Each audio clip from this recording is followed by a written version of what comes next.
What up, YouTube? This is the third time that I am trying this video, believe it or not. This is the last time I will be trying today. YouTube, for some unknown reason, keeps crapping out my videos and taking the last minute or two off. So I always end up with a video where I get cut off, and that's no good, you know what I'm saying? So this is the third time. Hopefully the third time's a charm. Let's get it.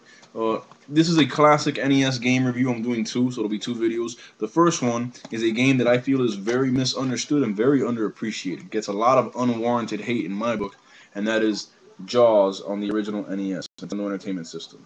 People say this game is whack because it doesn't follow or it doesn't represent the movie Jaws faithfully.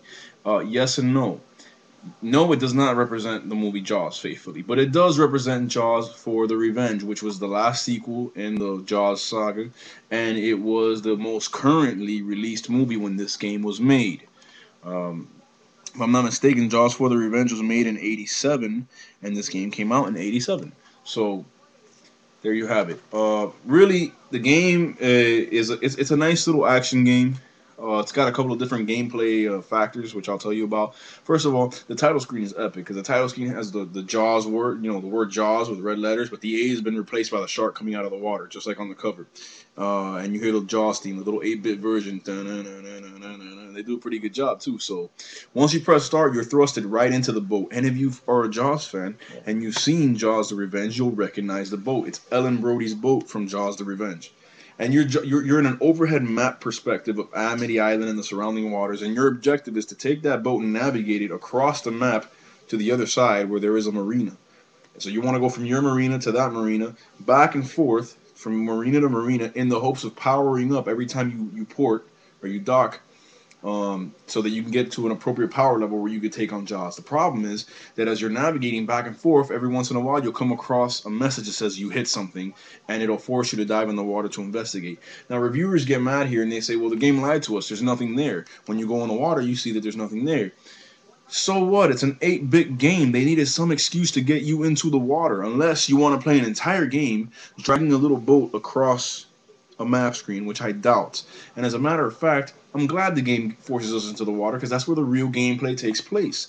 And once you go into the water, you're playing the role of Michael Brody, her son, Ellen Brody's son, who's a scuba diver and researcher in Jaws: The Revenge. And you're scuba diving, you got a harpoon gun, and your job is to kill off enemies and collect power-ups. Now, I will agree, there is a disturbing lack of enemies in this game. All you get is stingrays and jellyfish and the occasional small shark. That I do agree with. They could have done better than that. You could have had, barracudas. You could have had, there's a bunch of sea life that's dangerous. You could have had octopuses, whatever. So that's that. I do agree with that gripe. Now, as you kill these creatures, you'll realize that you'll recognize, or you'll see that they drop 3 different power-ups. They drop starfish, which give you points. They drop crabs. Now the crabs, the more crabs you collect, the faster you move. And you want to get these crabs because if you don't, you're going to be slow. You start off the game really slow and the enemies are fast. So you want to get speed so that you can, dodge them and, go above them and below them and all that. You do not want to get hit at all in this game because one hit will kill you. So, and you got, I think, 3 lives to start off with. So yeah, as you're collecting these power-ups, oh, I'm sorry, the third power-up is shells, and that is seashells, and that is the currency in the game. You need seashells to be able to dock at the 2 different marinas to power up your weapons, I guess, or to get a higher power level. If you go to that first marina across the map and you have less than 5 shells, they'll tell you that you need more shells. So you want to have 5 or more shells, and start going back and forth between the marinas. And every time you dock, you will go up a power level. You do not want to take on Jaws unless you're at power 4 or 5, because anything else will take too long to deplete his life bar. You see his life bar at the bottom of the screen every time you dive, and it's very large. So every once in a while, as you're navigating back and forth, you'll see Jaws' dorsal fin pop up. Like I said, if you're not at the right power level, don't try to outrun him. Don't try to take him on. If you're running away from Jaws and then it says you hit something and you dive in the water, and when you hit something, he was very close by, you can expect that while you're diving, he's going to swim into the frame eventually, which I like. That's consistent and that's realistic. I mean, it wouldn't be realistic if I crashed into something and says you hit something and Jaws was right on my tail and that saves me from him and I get in the water and he's not there. So I mean, it's that's something that I value. It's realism. What else? Yeah, as you're powering up and as you're playing the game, you'll notice that after a certain amount of time or a certain amount of power-ups, a little mini sub becomes available somewhere on the map. You want to get to that because if you get it, the next time you dive in the water, you will be in Michael Brody's mini sub from Jaws for the Revenge, which has powerful weapons and you know, it gives you some protection. You can get hit when you're in that sub, and all that'll happen is you'll lose the sub and you'll still be swimming. So that's something you want to look out for. When you get to the level, oh, I'm sorry, and after you, every time you dive in the water, every 2 times you dive in the water, you'll go to a bonus scene, which is you're flying Hoagie, Michael Caine's character from Jaws for the Revenge. You're flying his plane back and forth across the ocean, bombing on jellyfish. And the more jellyfish you bomb, the more shells you collect, which is a fun little bonus scene. And the music is super catchy. Like I said, when you're at 4 or 5 or higher in power, then you want to take on Jaws. As Jaws' dorsal fin comes up, you want to, you know, bump into him.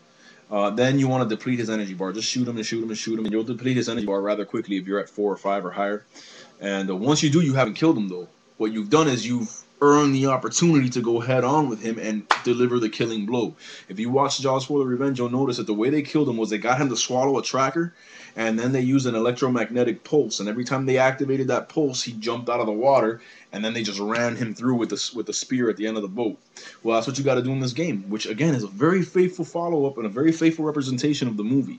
You get this 3D, pseudo 3D first-person perspective of the front of the boat and the water, and Jaws' dorsal fin coming at you from a distance. Now he's gonna try to zig and zag to psych you out. What you want to do is you want to keep up with him and line up the tip of your boat, the front of your boat, as perfectly as you can with that dorsal fin. When he hits the front, you want to hit the strobe, which I think is the A button.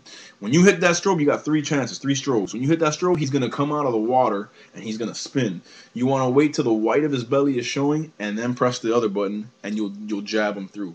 If you miss all 3 times, you go back to the original game. You still got your power and all that, but you got to go and fight him again and take his energy bar down again.